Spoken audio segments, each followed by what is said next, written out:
everyone, welcome back to Story Baggers. Today we will be reading chapter 14. On with the story. While Bobble and Vesper hung about, waiting for something, anything, to happen, Boo was also tapping his claws, impatient for the next story spark. Despite Bobble and Vesper's lack of vampire sightings near the orchard, old Batwing's renewed drive for more baggings had encouraged many more vampires out of the tunnels, and they were venturing further down into the valley than ever before. Close to the heights, Boo was finding it hard to find a flying space where he didn't bump into someone else. It was all rather irritating. Tonight he thought he'd go back to that little quiet backwater near the apple trees.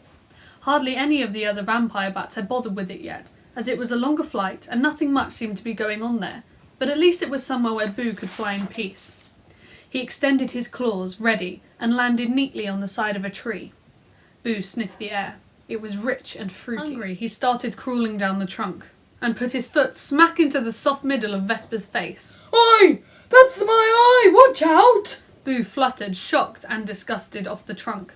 He was confused. How in Haven had he not seen or smelt that they were there? He must be losing his touch. Now that he looked, he could see the two fruit bats outlined. Boo fluttered, shocked and disgusted, off the trunk. He was confused.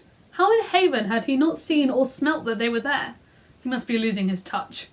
Now that he looked, he could see the two fruit bats outlined against the bark, but he hadn't really detected that they were there at all. He thought the rich fruity smell was the orchard floor. Then Vesper burped, and Boo felt slightly sick. The smaller fruit bat spoke first. "Hey Boo, remember us?" "How could I forget?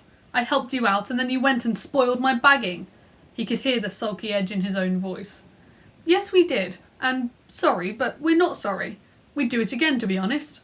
What in Haven do you want to go and kill all the happy endings for? Don't you understand how important they are?" Bobble's shoulders had gone back, his little chest almost but not quite, puffing out enough to fill his waistcoat. He looked accusingly at the vampire bat, who was now squatting on an old tree stump, wings elegantly cloaking the ground on either side of him. "Important? Of course I know they're important." Boo seemed surprised. "They're the only way anyone has of impressing old Batwings." "No, I meant important to everyone. Everyone here in Haven, and in the Red World too." Bobble gestured vaguely above his head. In truth, he had no idea where the Red World was, but he flapped anyway to give Boo the sense of a bigger picture. "If you grab all the happy endings, then the stories can't be told. If they can't be told, they'll die, gone forever. Don't you see?" "So?" Boo stuck a claw casually in his ear and riddled about for a moment. So no more story sparks? No more light and joy? Just sad stories or bad stories with miserable endings, grey and gloom, darkness forever? But bats like gloom. The gloomier the better." "Yes, but trees don't. And plants. What about the insects? Or the other animals? You can't survive without other animals. No more happy endings, no more anything. No more bees, no more flowers, no more fruit." Beside him, Vesper lurched in shock as this new thought struck home. That's horrible! Boo, who was inspecting the claw that had just been stuck into his ear, looked up at the two pairs of eyes gleaming back at him, and he thought for a while. Actually, it was the first time that he had ever been asked to think about what the vampires did and why they did it. He had never stopped to consider the consequence of their actions, if they succeeded in their aim of removing all the happy endings from Haven. It was just something that you did if you were a vampire bat, something that your parents had done, something that everyone did.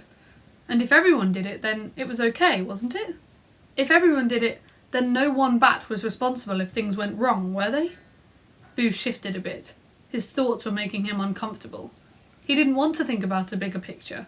He didn't want to listen to the fruit bat anymore. He was annoying and persistent.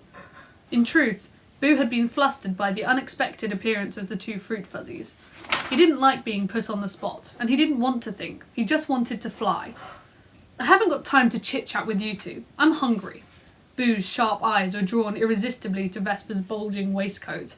"I need to find something to eat. See you around."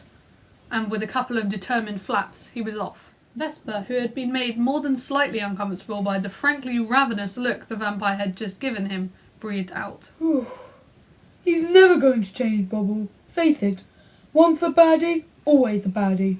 Bobble looked thoughtfully into the space that had, until recently, been occupied by Boo. Maybe you're right, Big V, but maybe we've given him something else to chew on over breakfast. We both know that little seeds can grow into whopping great beanstalks with just a tiny bit of encouragement. And quite a lot of fertiliser. There is that. As if in answer to a wish they shouldn't have made, over the next few days, Bobble and his friends were overwhelmed with vampire bat sightings. The vampires were coming out of their tunnels, and they were coming out in numbers. The vampires were in the skies over Haven, though they were not bold enough to enter the town itself. Yet. They were crawling on the ground in the woods, and even at the edges of the far field. Small creatures hid themselves away or went into early hibernation. The nights grew just a tiny bit darker, and the parts of the day that Bobble saw before he went to sleep were grey. The council's instructions were put into action. Rats were patrolling the streets of Haven, their sharp noses poking into every corner, sniffing out stories and tracking where they went to keep them safe. When the bats slept, birds wheeled high over the valley, calling to each other, reporting, watching for stories that had wandered far beyond the city walls. Some of them were gulls from the shores of the salty sea. Vesper would watch them wistfully before hanging himself up for the night. Great Uncle Bendigo was out more often than he was home, scouring the hidden places for stories that had strayed too far from safety. If he returned at all, it was briefly, to hook himself up and fall into exhausted, dreamless sleep. Bobble and Vesper didn't dare to disturb him with questions about where he went. Anyone could see that he was flying far and fast, covering as much ground as he could in an effort to draw the vampires away from Haven Town and from the orchard. Bobble overheard his mum and dad talking one morning when they thought that he was fast asleep.